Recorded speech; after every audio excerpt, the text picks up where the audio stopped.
Welcome to A24 Quest once again. Am I supposed to look at the camera? Sure. Alright. We're in the 3D space now. Welcome. We're not hiding behind the anonymity of audio. I feel horribly inept. You know what's weird? It's so much more awkward doing everything knowing that you're on camera because you can't relax. It's true. Well, you can, but that's typically how we look when we record these. But now we gotta. So, like, Colin, what do you think about Under the Silver Lake? Let's start with Lady Bird. Yeah. So, A24 Quest this week we watched Lady Bird and Under the Silver Lake. Lady Bird. What'd you think about Lady Bird, Colin? Okay, so I don't know if I've really expressed my opinions on Lady Bird on this show. I feel like I have. Have I? Vaguely. I hated Lady Bird when I first saw it, and I don't hate it anymore, but I kind of understand why I hated it, and I just understand that Oh no. we got dogs scratching on the door. Dog. I just understand that it's not for me. My whole life, this is really good actually.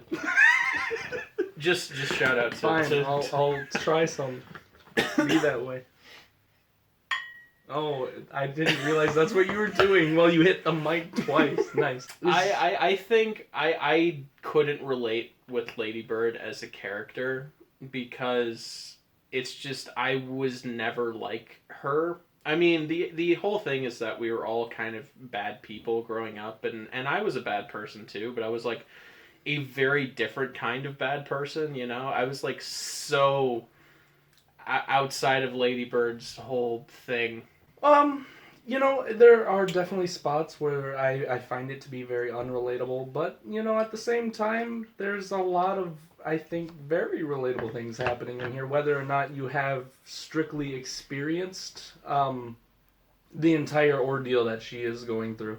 I mean, just being a teenager and going through life, I think there's things that are happening in this movie that almost anyone could relate to. Yeah, sure. I mean, I could relate to the whole, like, trying to figure out who you are thing, because I definitely went through that. There are little tidbits of it, but, like, the movie's emotional beats are hinging on things that I've never experienced. And that wouldn't be an issue if it weren't for the fact that outside of relatability, Lady Bird's character is largely unlikable. If you don't relate to her, I just didn't like her for a lot of the movie, which is, I don't even think that's I want to say right now, Lady Bird is objectively a fantastic movie and everybody should go see it. I'm just talking my personal reaction to it. But that's on me. I'm not the target demographic for this movie, and, that's okay. There can be movies for different people. And, I think this is a great movie for people other than me. I would like to point out that this has the look and feel of a movie that's directed by somebody who's been directing movies for like 20 years. And I would say this is one of the most well-edited movies of the last few years I've seen. The editing in this movie is kind of brilliant, and the direction is great. The cinematography is great. The editing's fantastic. The acting from everybody is great. Lucas Hedges is really good. Timothée Chalamet, he plays just this horrible, unlikable character, but he's really good in that role. Yeah, he's just like a stoned out prick. Yeah, he's like the lead. He's such a stereotype, but he's like the conspiracy theory, like the government puts trackers in your mind, man, and he's just like this burnout. Carrying them around on you with the phones. Yeah, and bear in mind this movie takes place in 2002, which is another interesting aspect to it. Yeah, I thought that was kind of neat. Every single technical aspect is super good. All the acting's phenomenal. Even, despite the fact that I don't really like Lady Bird as a character, I will say Saoirse Ronan, or however you pronounce it, did a fantastic job. Yeah, I think she was great. I think everybody, as far as acting, knocked it out of the park. The directing was great. The music score was really good. The cinematography was great. The only problem with it is probably some of the writing and how the scenes ended up playing out. So I guess that would be under the director's. Well, say it's like I'm not even convinced it was a poorly written movie. I just think that like I'm just not well equipped to understand it. Well, I'm not saying necessarily poorly written, but I feel like there are some parts that didn't quite hold up as well as others. Yeah, I mean, here's my thing about it. If my first thought in my mind here was how to improve it, well, you make it more broadly relatable. But you know what? Forget that. I think the fact that I don't relate to this movie kind of makes it better because I love it when directors make what they want to make and don't care about it being broadly like appealing, you know? And that should be praised even if it is not for me. The fact that it is for somebody and works very well for that person, you know, I'll praise it for that myself. Yeah, you know, I guess I don't have any major issues with it. I enjoyed the movie. I don't think I'll watch it again. Well, I have. I know. And I liked it more the second time for what it's worth. So maybe I will. I don't know. I appreciated it more the second time. I still didn't enjoy watching it, but I could walk away with positives. So, yeah, Lady Bird is a really good movie. Not for me, but maybe it's for you. If you had a dysfunctional family, it might really hit close to home for you. So, yeah. Solid 7 out of 10. I didn't even rate it because I'm not equipped to. I'm saying 7 out of 10. That's fair. I guess I could kind of agree with that. Okay. Want to talk about my favorite movie? Favorite movie, huh? Yeah. Ever? No. Buckaroo Banzai. Yes. Yeah. Thought so. What if A24 did a remake of Buckaroo Banzai? You should see Buckaroo Banzai. I really should. Speaking of Buckaroo Banzai. Yes. Let's talk about Under the Silver Lake. That was, as segues go, that was one of the better ones I've ever heard. Under the Silver Lake. Oh, boy. I don't even know where to start with this movie. You got Garfield. Garfield is a man. He is a horny, lonely man who has way too much time on his hands, living in an apartment all by himself. And he looks outside one day, sees a lady with a dog, and is like, oh, that lady is good looking. Spends some time with her, and then she disappears. Yeah. And he spends the rest of the movie looking for her. And that's all there is to say. I mean, as far as plot goes. This is one of the most unapologetically insane movies. Now we got police. The cops are onto us. The cops. This is just insane. Like, I don't know how else to describe it. No, it is you're right. mentally unhinged, and I loved every minute of it. Yeah. Now, does that... you know what's interesting? The tie-in between the two movies today is I could recommend Lady Bird despite the fact that I don't like it, but I loved Under the Silver Lake, but I don't think I could recommend it. I mean, I could if... Okay, we're going to talk... Let's go full spoilers on this. I don't think we should because it's such a new movie. It's not even in theaters, like, for most people yet. It's true. So, most people haven't seen this movie, and yet I would like to go into spoilers because how else do you talk about this movie? Okay, first let's start with this movie's influences, specifically in the cinematography and score departments. It's extremely, extremely Hitchcockian, which I did not see that coming. I don't like that term. Hitchcockian. Yeah, I don't. I think it's the correct term. I think it is. I still don't like it. I was constantly getting Hitchcock vibes from the score, particularly. This movie has the score of, like, a thriller movie from the 50s. It's so, like, old school Hollywood, and I loved it. I completely agree. I was feeling, throughout the entire thing, noir, like, romantic noir settings. Yeah. With those zooms, just swelling of strings and zooms. Yeah. Pans and everything. It was It was cool. It's it was really cool. Visual treat visual and audio treat in a lot of ways, and if I would recommend it just for that, if you feel like you can just kind of like turn your brain off for a while, which it's really arguable whether or not you should. I guess you could enjoy it without thinking about what's going on, because trying to think about what's going on might kill you. So, oh. So it's been a couple weeks since I've seen it. I'm gonna see if I can piece together the plot. Tell me what I get wrong, because you just saw it very recently, right? Yeah, I saw it last night, and I'll know it probably as well as you do. Okay. So Andrew Garfield, he lives on his own. He's got a girlfriend. He lives next door to a lady who holds birds and walks around topless all the time. His girlfriend comes over. No, he's spying on this girl on the pool, and then she catches him spying, and then he hides. And then his girlfriend comes over. They have sex and they watch the news while they're doing it. And then later on, I already feel like I'm skipping over things. I mean, you basically got it so far. Later on, he actually talks to that girl, and she's got a dog, and he's pooping while they're talking. And then she just kind of disappears. And he goes to his landlord and asks about her, and he's like, she just left. She didn't like you.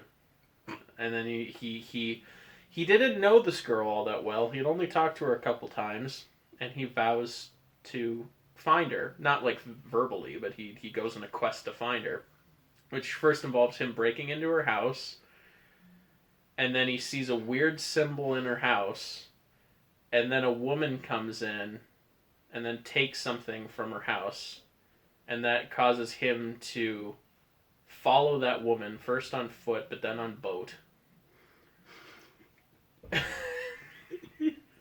and he follows this woman, and then while on a boat, first by foot, then by car, then by paddle boat. Yeah, paddle boat, exactly. Paddle boat.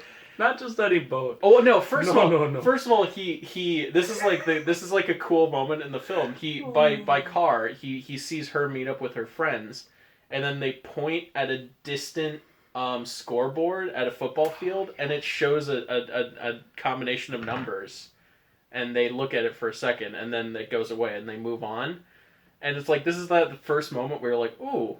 Okay. Yeah. Something's happening. This movie's got some weird conspiratorial stuff going on, and then he writes the numbers down, and he writes the symbol that he sees in her house down. Mm-hmm. So he follows her on a boat, and then the thing that she took from the girl's house, the girl that disappeared, she hands it off to a man dressed as a pirate on land who just runs away with it. And this is, by the way, this is one of the funniest shots in the movie. There's a literal like Hitchcockian like horror sting in the orchestra as the pirate comes out from behind a tree, like scarce, and she just like gives him the thing and he gets away with it, and then Andrew Garfield's like, oh no, I let him get away, and then he has a dream where he finds the girl's dead dog in the dream, and then he finds a girl who's eating a dead body in the path, and then she turns around and starts barking at him, and then the man's dead body splits in two, and like the two parts fly away, and I think that's the end of the dream. And it's really weird. It's really very strange. I mean, so far you're doing really well. Like, you're shuffling a couple things, but like, yeah, I mean, it doesn't matter because the sequence of events. Yeah, the sequence of events is relatively unimportant. But you're right. I mean, yeah. I forget what happens next. At a certain point, he goes to a party, and then he sees this girl who has balloons on her. And then they hear, the news story that they were watching while they were having sex was about they found the bot. No, this multimillionaire guy is missing, and this is like the framing of like the whole movie. And then while he's at this party, they learn that he was actually killed, and the guy's daughter is there at the party, and she leaves all upset. And he meets that weird guy from Always Sunny at the party. Cricket. Yeah. No, not Cricket. One of the brothers. One of the weird whatever brothers. You're right. The Milk Boys. Yeah, the Milk Boys. At least one of them. Oh, good lord, that's right. Oh, this movie. I don't think I can continue on with my synopsis because there's so much stuff, and I can just remember bits and pieces of it. All right, let's see what I can do from there. Okay, right. So he's at the party, and Jesus and the Vampires are playing. Oh yeah. All right, that's a band. It's not actual Jesus that we know. It's like what was the actual name of the band? Like Jesus and his Vampire Wives or something like that. Something weird like that. Yeah. So then, after they're done playing, one of the vampires comes up to his group of people and gives out cookies for another concert that they're going to be doing. Oh, yeah. And so then they take the cookies and they leave. Anyway, they go to the concert that they need the cookies for. And I think before that, didn't he go see the zine guy? The magazine? Yeah. Oh! There's a magazine. He meets the... okay. This is going back now. He went to a comic shop because he tried to get in touch with this guy who's writing these magazines based around the dog killer, who is a fictional serial killer that kills dogs. And in real life, there's also a dog killer, and he wanted to figure out what's going on there. So he goes to the comic shop, and the guy running the store is the son from the Greasy Strangler. And he's just as great in this movie as he is in The Greasy Strangler. And he gives him the number of the comic book artist guy, and then he gets a call from the comic book artist guy while he gets chased by shadow demons in the park. And he escapes the shadow demons, and he gets sprayed by a skunk, and he vomits everywhere. Oh, yeah. This makes no sense, but this is what happens in the movie. It's true. And...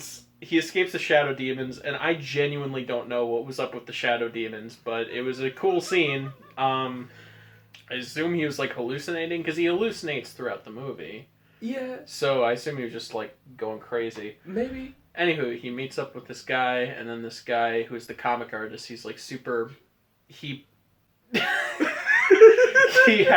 has famous busts of heads on his walls, and they're just like Johnny Depp. Yeah, he's got Johnny Depp's head. Abraham Lincoln. And then he takes Andrew Garfield into his secret room, and he explains how there are secret maps on cereal boxes that match up with the geography. And you don't know what that means until later on. Yeah, and they talk about the owl lady and her kiss. That's in another magazine. Yeah, there's a there's a mystical being called the owl or something that kills men in their sleep, and this happens to be real in the context of this movie. Yeah. Let's wait. Okay, so back to the party. Let's not get to the owl. So he gets the cookie. He goes to the second party with the cookie. He said, "Take a bite out of the cookie to enter the party." So he eats the whole stinking cookie. He goes into the party. He finds the balloon lady that was at the first party where she got all the balloons popped and she danced. And then starts hanging out with her, and she's like, "We should have sex." And he's like, "All right, but I ate all the cookie." And she's like, "Oh, you shouldn't have done that." And he passes out on the floor. No, he doesn't pass out. He vomits in the bathroom, comes back out, doesn't find her. Oh, he vomits, but then he's in the girls' bathroom, and then girls come in. Yes. And they start barking at him. Yeah. Like dogs. And he leaves, and he finds the girl that took the stuff from the girl who disappeared's house that he followed previously in the film. Sees her, chases after her, passes out in a cemetery. Wakes up the next day to his mom calling him and asking if she can send him a VHS tape. Of like an old like 1930s movie that she recorded the other night. Yeah. I don't get it. Which is one of several tying themes that this movie has, an obsession with like old Hollywood. Yeah. Anyway. One of which is coming up. He wakes up to the screening party or something, right? Or no, is that earlier? I don't know. There's a screening party in a graveyard, and he meets the stars. Sounds like a setup for a joke. They're showing via projector. They're showing a movie, like a really low budget indie movie on the projector, and then he meets the people who are in the movie, and they're just like horrible, like vain, self-obsessed people, and they're like movie stars, and then after this whole like conversation with them, they get up and they walk away. And as they were in a graveyard, they were leaning on a grave that has the name Hitchcock on it. And it is the most blatant piece of symbolism. And at first I hated it, but then I was like, I don't know, I kind of like it. It's dumb, but it's like my kind of dumb. So, speaking of, but we'll get to that later. So he's been officially told that there are messages in the music of Jesus and the Vampire Wives, whatever. Mm-hmm. So he starts listening to the music over and over and over again, kind of going crazy in his apartment.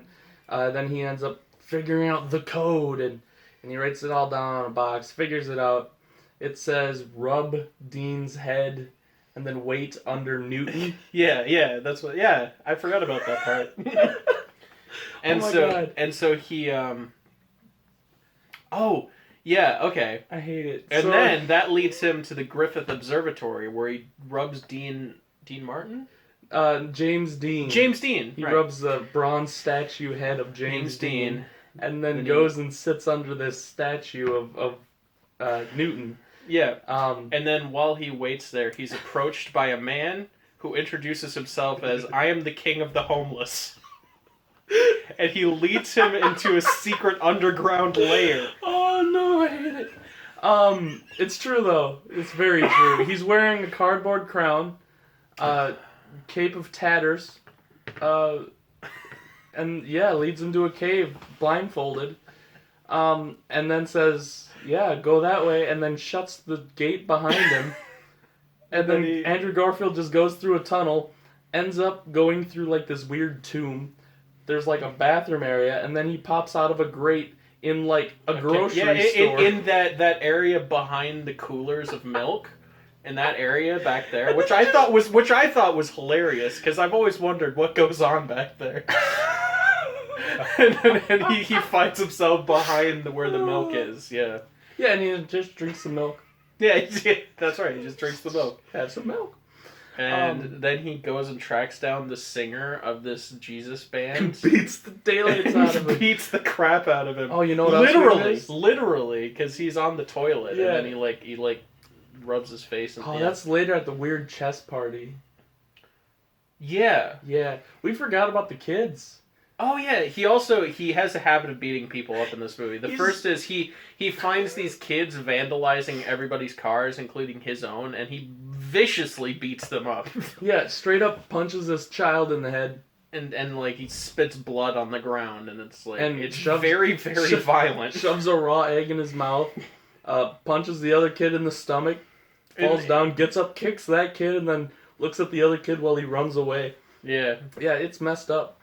It's an interesting way to take your main character, but the whole thing about this movie is like he's not like your average main character. He's just some dude. Yeah.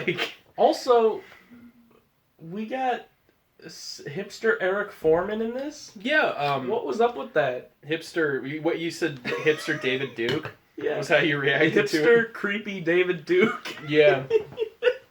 And you knew exactly what I was talking about. Yeah, exactly.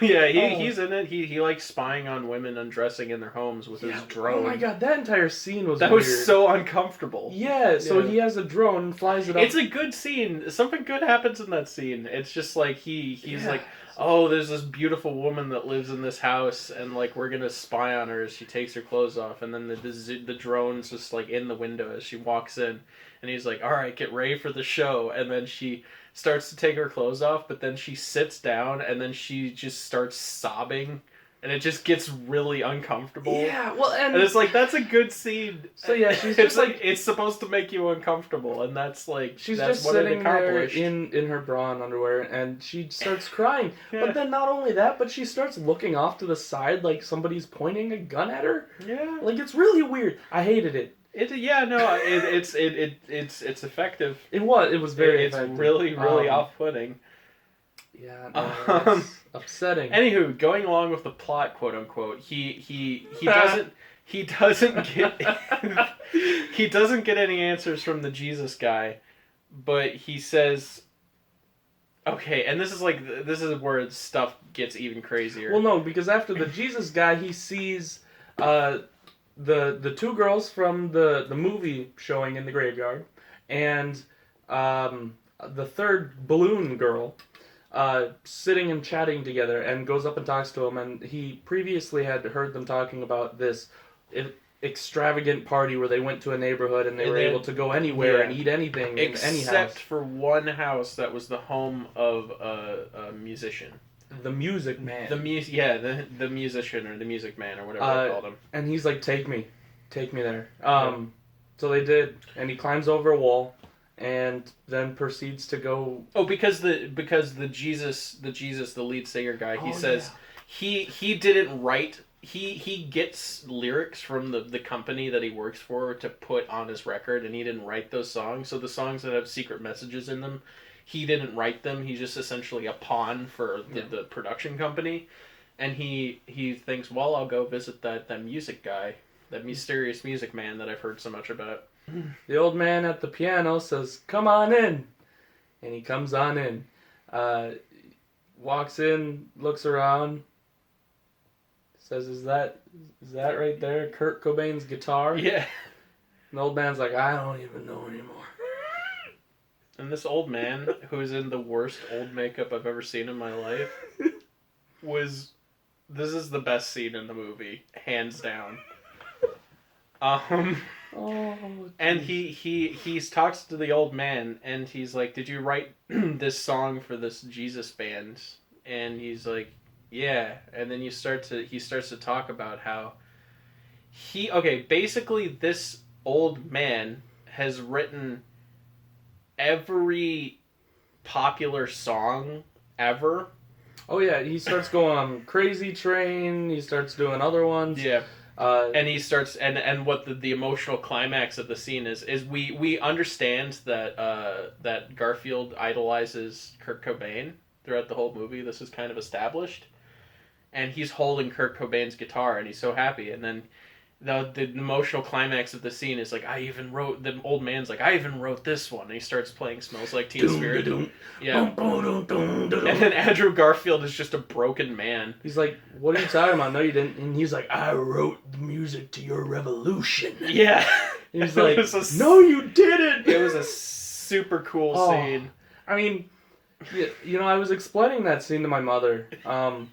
Did you watch this with your family? No, I didn't. I was gonna say, this would be a weird movie to watch with family. I was telling my mom about this movie, and it ended up turning into like a 30-minute conversation of me just trying to describe one little portion of the plot, but then having to describe the majority of the rest of the plot to get there. So it ended up on The Music Man. And she's like, this sounds stupid. Why would he be so upset? And I'm like, well, I mean, at this point, he's already kind of lost his mind. He's going crazy. Well, the idea is all of youths' favorite songs to rebel with, and all the songs that resonate with the youths are not pieces of art. They're pieces of secret propaganda from this like elite tier of civilization who hold all the cards. Yeah, the idea that everything that you love and hold dear is just corporate. It's essentially brainwashing nonsense. Yeah, it was pretty upsetting. Yeah. And then the old man pulls a gun on him. Yeah. And while playing piano. Yeah, he's playing the piano and he's shooting at our Andrew Garfield's face, and he's hiding behind like a cymbal. And then Andrew Garfield, when the old man has to reload, Andrew Garfield rushes him and crushes his head with his foot. No, guitar. Oh, with the guitar. That's right. With Kurt Cobain's guitar, he knocks the old man to the ground and splatters his head like a melon with the guitar. And it's upsetting. It's surprisingly violent. Very gory. It's all practical effects. Yeah, I did not expect this movie to go that direction, but there it is. It's something. I was surprised. where else does it go from there? Like, there are the things that happen later, but I don't remember the connecting threads. At this point, I believe he ends up walking home because he's already gotten his car taken away. I don't even remember what was going on there. He repoed his car, anyway. Mm-hmm. So he's walking home, and he passes the magazine guy's place. Or he's going there? I'm not sure. Yeah, but he sees there's police. Cops outside. There's police. It's all been taped up, and so he asks, what happened here? And he's like, oh, it looks like suicide. And so then he waits, they leave, he breaks in, as he does. And then goes into his, like, secret little hole where he's got the cameras all hooked up and looks. And then we get our first actual footage of the owl lady, who is my least favorite character, but also most favorite character, because the owl lady she's upsetting. Really freaked Josh out for whatever reason. I found her kind of creepy, but I didn't realize Josh was as upset by her. I don't know, man. Like, it's basically it's a naked lady with an owl head, and she's a contortionist, and she does weird movements. She walks really weird, and she sneaks into your house and she kills you.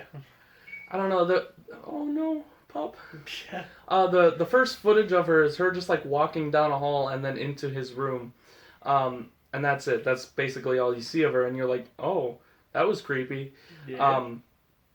And so everything was going all right. He ends up taking. What did he take from him? Didn't he take the little map or whatever? Yeah, he took the map from the cereal box that the guy talked about. And then he leaves and he goes back to his apartment to go solve more conspiracies. Yeah. And then does.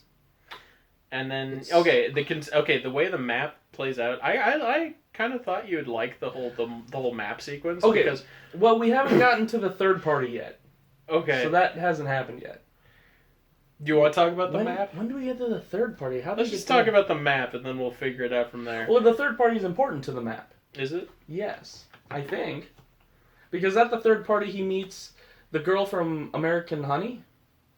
You sure? Like the main girl? No, the girl who was pimping everybody out. Oh, sure. She's the daughter of the rich man who disappeared, and has officially died now in canon of the movie. Mm-hmm. At the second party, he died, according to the news. Meets up with her, talks to her, they get naked, go swim in a reservoir. She gets shot. She gives him that silver bracelet. Right. Then gets shot. Then he leaves. Well, we don't even see what shoots her. It's just kind of a hail snipers. A hail of sniper bullets start shooting on him, and they dive down underneath. And he's okay. He thinks she's okay, but then he looks up and she's blood everywhere, and she's that scene was pretty. It was a very pretty scene, very disturbing, very very well shot. If I remember it, it kind of echoed the magazine. It did. Magazine. He describes the first magazine he ever masturbated to, and it depicts a woman underwater, backwards underwater. And it's basically the exact same pose that the dead woman. So imagine this. Yeah, but she's got down. Blood clouds coming out of her. And flip the screen upside down so it looks more like it. You know I'm gonna do that in editing. Awesome. But yeah, so that's what it looked like, and that's how she died. And I thought that was kind of neat. Anyway, So he takes the silver bracelet home, and he starts solving more of this weird conspiracy that's going on, and he starts by looking at the bracelet, and the bracelet has a bunch of numbers and letters and whatnot that lead him to, what was it? It was a chess move. It was like it was a H6 to G5 or whatever. Yeah, and he tries to mark it on a chessboard, but that doesn't get him anywhere. No. So he also sees this N01 or N something, anyway. Oh yeah, NP1. This NP1 and MP01 or something. And this whole sequence was great. It's so stupid. He's running around and he's like MP1, and MP1. Like, what could it be? Nintendo Power 1. And he happens to have a copy of the first issue of Nintendo Power because he's a big gamer nerd. Sure, and he pulls it out. He pulls it out, and it references a specific page. He goes to the specific page, and it's a map of The Legend of Zelda. Yeah. And he grids out the map of Legend of Zelda in a chessboard pattern, and then he he marks a dot and a dot, and then there's a specific lake in the game that if you overlap a map of the like the LA area. Well, wait, because then he looks up. He's like, "What could this mean?" It's just a Legend of Zelda map, and he looks up, and on his counter is a box of cereal. Yeah, the cereal he got. Sprints to the cereal. He digs in it, pulls out the. There's a treasure map in every one. Opens it up, and it's a see-through treasure map of the actual Hollywood area, which lays perfectly on the Nintendo Power Legend of Zelda magazine map, and it matches up great. The dots match up, and it shows a specific mountain or something. Yeah, it's like a mountain, and and he's like, I have to go to there, and then he goes online and zooms in, and it says like, photo not available.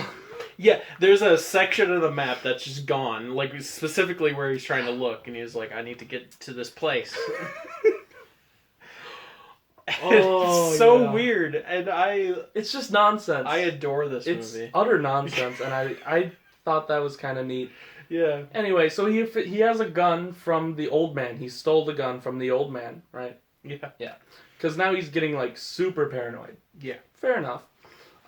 So he ends up going to bed that night, and he's sleeping with a gun, and then all of a sudden there's a crash through his window.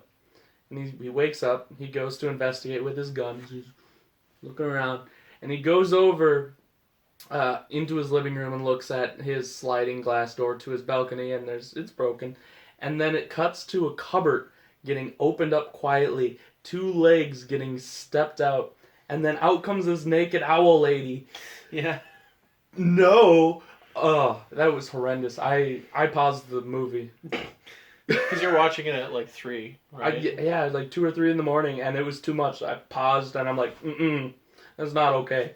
I moved the computer a little ways away, and then replayed it, and then I watched, and she sneaks up on him. He then turns around, sees her, he goes, ah! And she runs. She just sprints in a different direction and into his living room and slams the door. Mm-hmm. Or his bedroom, slams the door. And then after a little bit, he opens his bedroom door, peeks in, goes over to his bed, peeks under, goes over to his dresser, opens a drawer. He puts his gun in there. That is a Zucker Brothers level visual gag in this weird mystery thriller. That was the best thing. No, it was great. It was hilarious. It didn't detract from the tension of the scene, but it was just kind of hilarious. God. It was played so seriously. Yeah, it was played completely straight. As the scene was about to end, I had to pause it and think to myself, wait a minute. It's very much like a Naked Gun series of cuts of him like pointing his gun at different places and like around a corner, like under the bed, and then he opens the drawer and he points the gun in there.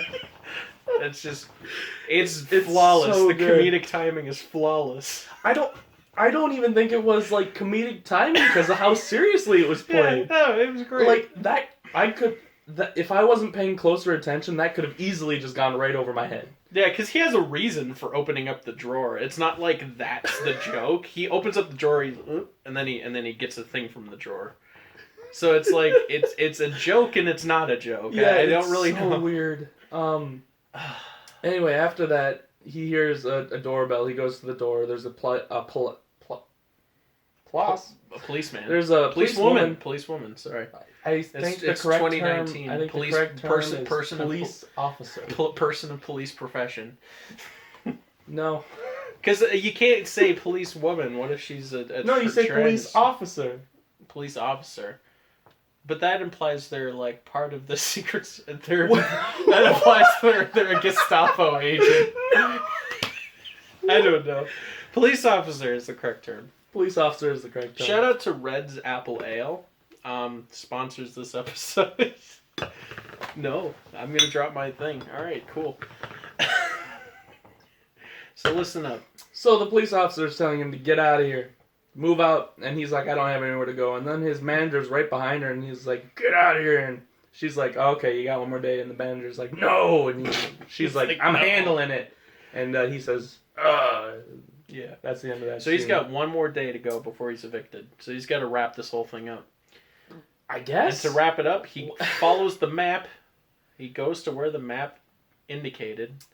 Yeah. He finds. Okay, this is a whole other thing we haven't talked about. He finds 3 diagonal lines, which, as we learned earlier, is part of the hobo code, which he learns earlier in the movie. And the hobo code is a real thing. This isn't made up. This is an actual handbook that hobos use, homeless people use, to tell each other things about the area. Mm-hmm.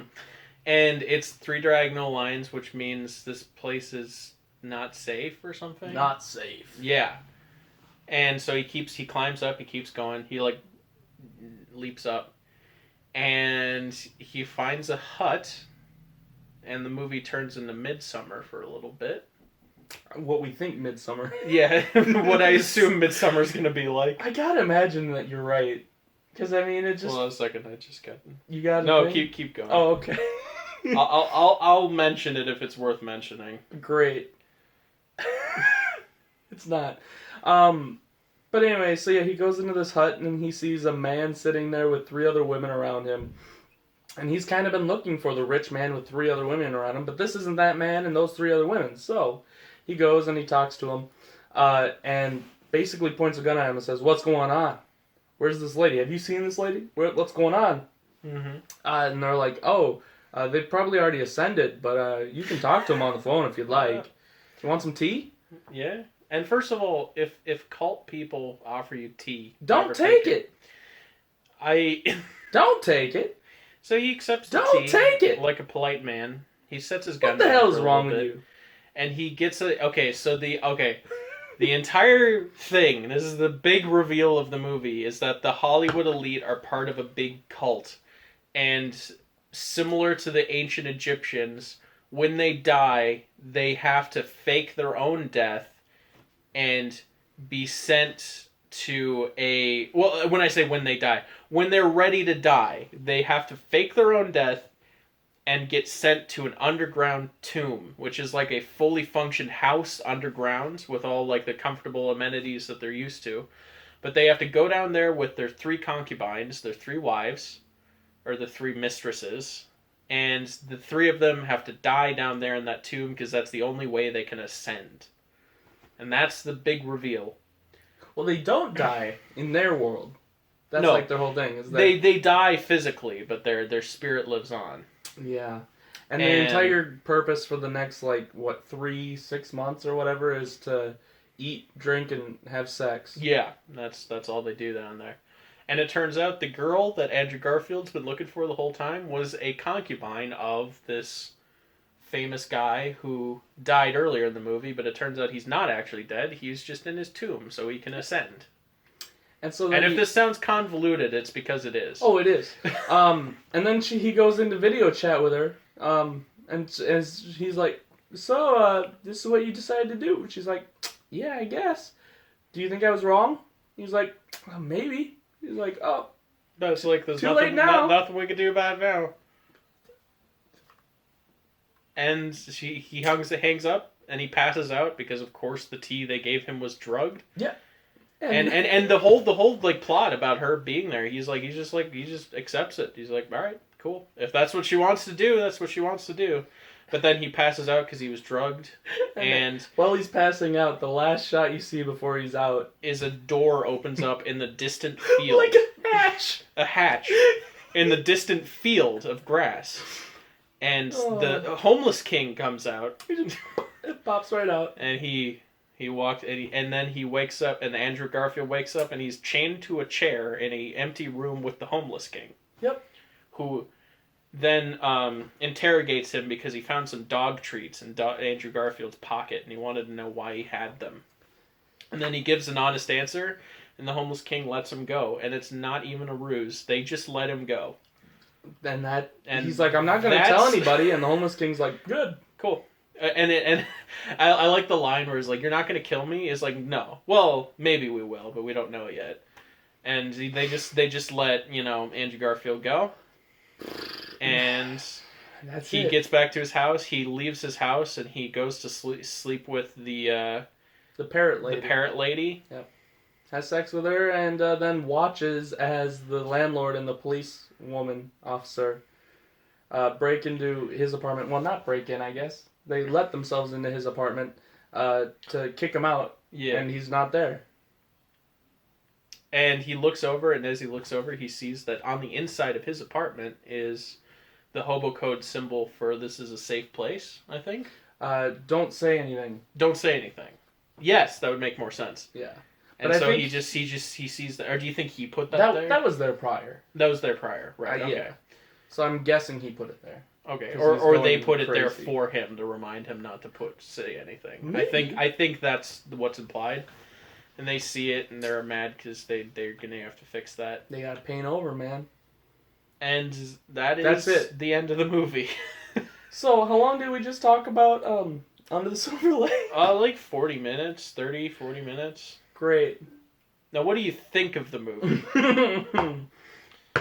Cinematography, score, solid, like almost perfect. Great. It's a super well shot movie, well scored movie. I can't talk.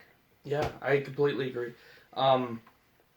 But as far as like the writing and the cohesiveness of the actual story, it's loose at best. And I can nothing but agree with that.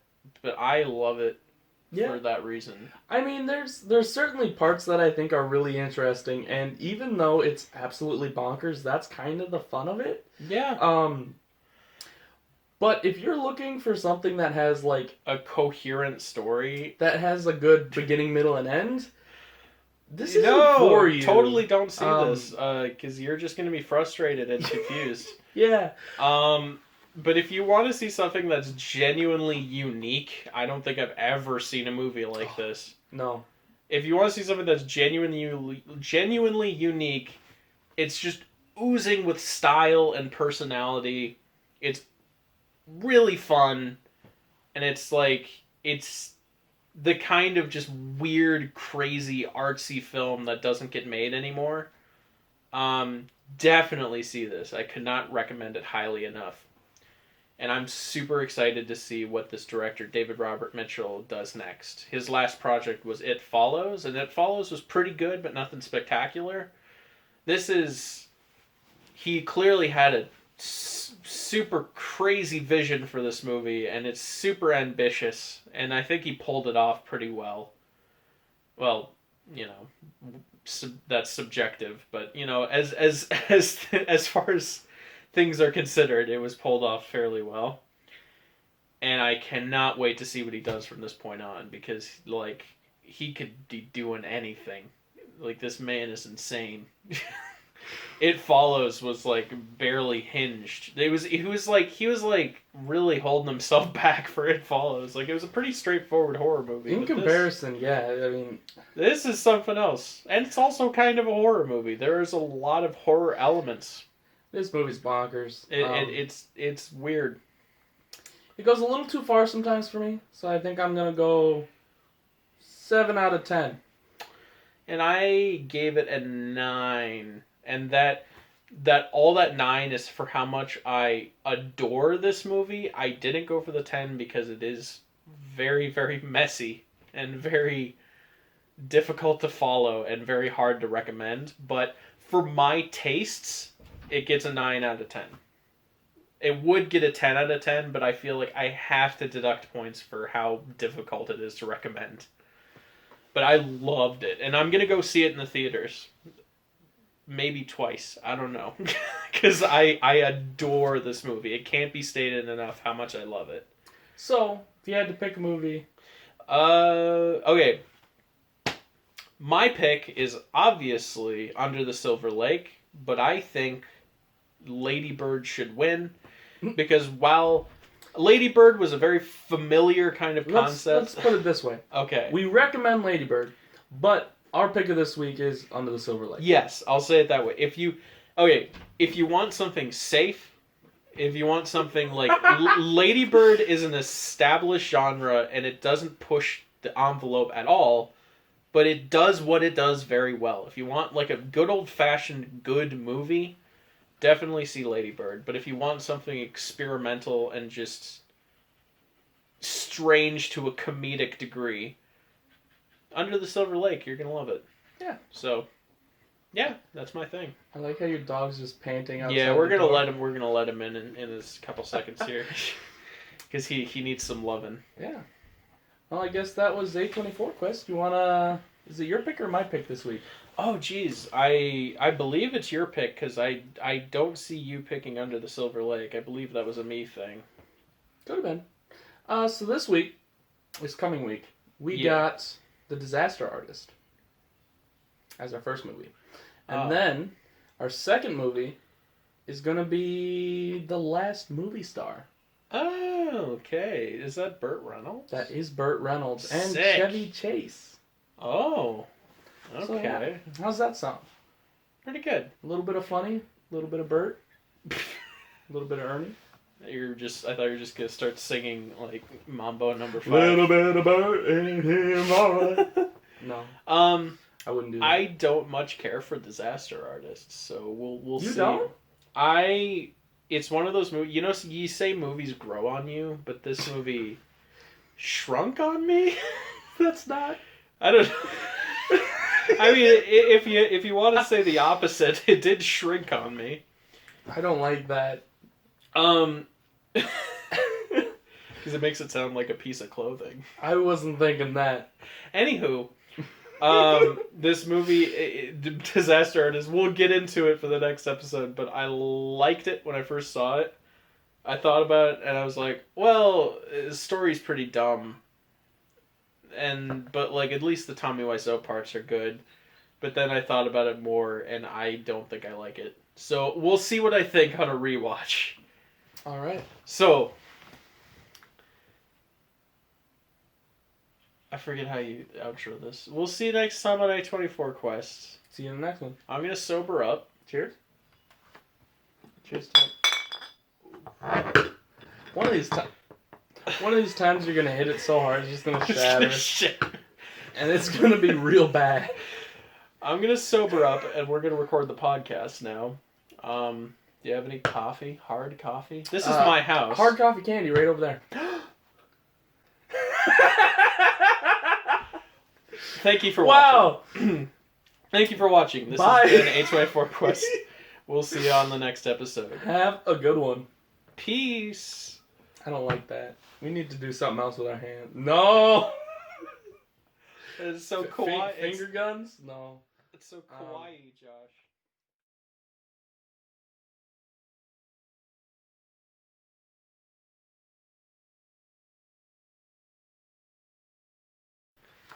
Oh no! Hold on. We need a thumbnail.